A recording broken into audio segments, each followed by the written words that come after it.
Have you ever wondered who made the important decisions around the city of Statesville? Today we're going to find out some of those decisions. We're going to interview Mayor Kutteh. Hi, I'm Brian Goodwin, teacher at West Idle High School. And I'm Adrian Bussell, social studies teacher at North Idle High School. I'm Brian Goodwin. Hey Brian, I'm Costi Kutteh. Good to meet you, Mayor. I'm Adrian Bussell. Good to see you. Good to meet you. It's nice to meet you. Today we'd like to ask you a few questions about what are some of the responsibilities for the mayor of Statesville. Okay. Fill in for us, please. I'll be glad to. Well, the mayor is one of 9 elected officials in the city of Statesville and presides over meetings and is, in a lot of cases, the ceremonial head of the city.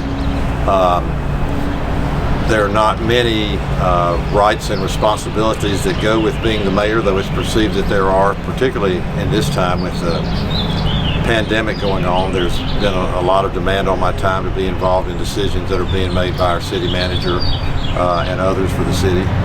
But the mayor of the city of Statesville organizes the agendas for the meetings, presides over the meetings. As I said, he's a ceremonial head, attends a lot of grand openings and ribbon cuttings and things like that.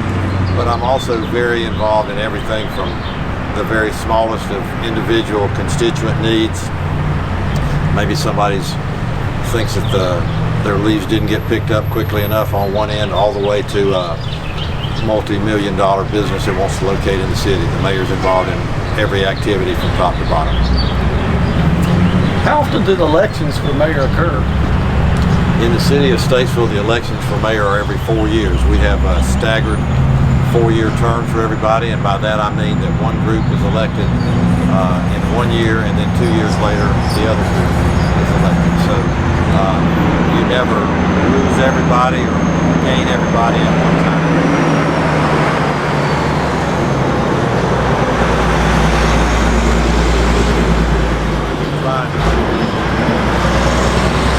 Tried to eliminate all trucks coming through downtown, but it didn't seem to work perfectly.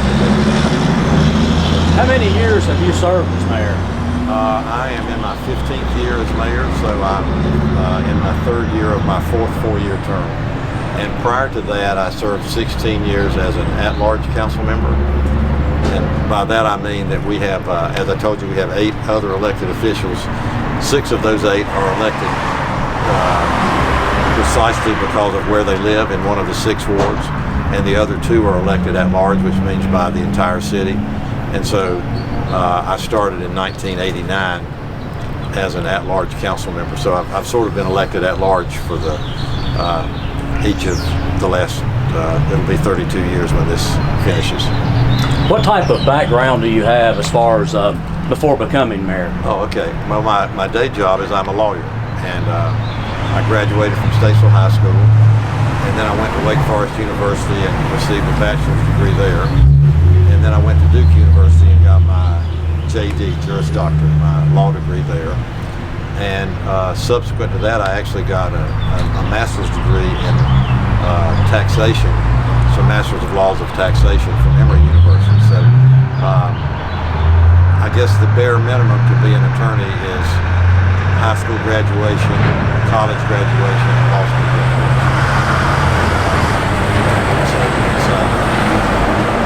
If you choose that career path, it's a lot of, and it's about 20 years of schooling to get there. What are some of the most memorable things you've been able to do in Statesville? Well, again, it's all kind of memorable. As I said, everything, a lot of times this helping people in a small way is just as meaningful as the big things. But some of the big things we've done since I've been in elected office that I think have made a big impact. We constructed the Civic Center. We're now in our 21st year. We made a major donation to the renovation of Matt Gray Auditorium. We made a major contribution to the library that we can see from here to keep it in downtown Statesville. And those are things that everybody sees on a daily basis. But the other thing that we did was we were the last community that was allowed to have what's called an inter-basin transfer for water. So we're not contiguous to the Catawba River, but we have a presence in the Catawba River, so we have two sources of water for our citizens. And also we just spent in the last few years well over $20 million to expand our wastewater capacity. So Statesville is very well positioned in terms of its infrastructure. We are co-owners of part of one of the nuclear plants that provides energy. So a lot of good things going on in that regard. And I've also been happy to see an additional focus on the arts. We've got a lot more sculpture. We've got a lot more. The fresco in the Civic Center is a sort of a good starting point for the arts in our community. I could, when you've been at it for 30 years, you could, I mean, we don't have enough time. You got to see the sheriff at 1 o'clock, right? Yeah. So, if you were to give any words of advice to a student, we teach seniors, what would those words be? well, consider all of your options. I think we live in a society where so many of the jobs don't require a 4-year Bachelor of Arts.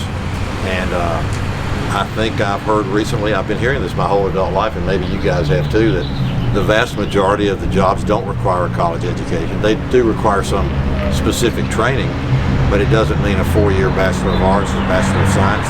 So I would tell people to specifically consider their options, trades that are available, other kinds of jobs that you would think on the surface going to one of our great universities in North Carolina for 4 years and coming out with a degree is going to prepare you for the future. But to a large extent, I think there are other ways to get prepared. And that would be the number one word of advice that I would give any of your students or any of them coming along, because as I said, for the last 40 years I've been hearing that, yet we seem to send the vast majority of our kids to college. They seem to be more inclined to think that that's the way that you get ahead in life. And for some people it is that way, but for many people they are and could be better off taking another path. So I would encourage them to consider all the options that you share with them every day, and to not consider any of those options to be worse or better than any other.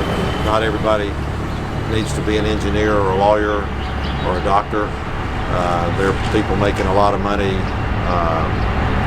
as welders and electricians and plumbers and other things that on the surface sometimes the educational system doesn't promote as being great options for our students and their futures.